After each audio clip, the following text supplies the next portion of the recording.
My name is Councillor Nigel Thomas Hunt, and I'm the councillor for this ward where the Welsh Government and the Ministry of Justice are proposing the building of a prison on a floodplain.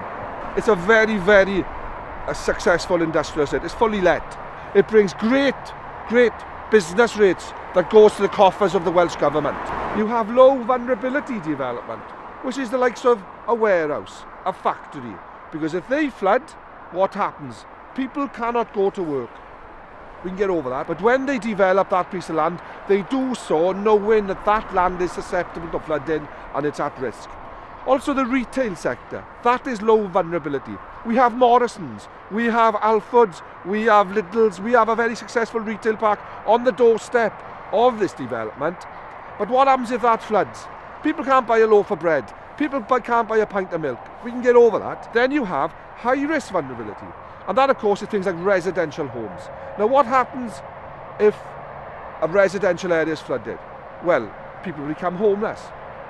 But some of them will be able to go and stay with family and friends. Some of them will have enough money to stay in a hotel. And others, the local authority will provide shelter in our community centres, in our schools, and we'll provide blankets and hot food until their homes become habitable again. But what happens if a prison floods? Where do the inmates go? How do we get them out? Who's going to do it? The fire service can't do it. Who is going to evacuate the prisoners in a worst case scenario? Who's got the answer for that? Because no one's given us an answer yet, and we have asked everyone. No one has got an answer about evacuation. From 2004 until March 2017, this land here was classed as C2 floodplain. The Welsh Government offered this piece of land to the Ministry of Justice for the building of a prison in May 2016. They had no right to do it.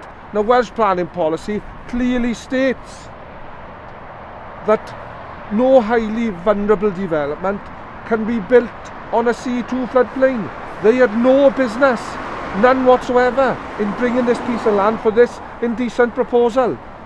It's bad business, it's bad government, and it's putting lots of development on hold. We have businesses here, it's impacting business, it's impacting the residents of this area.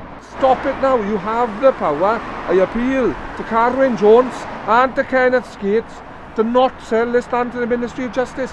They can stop this indecent proposal, just like that.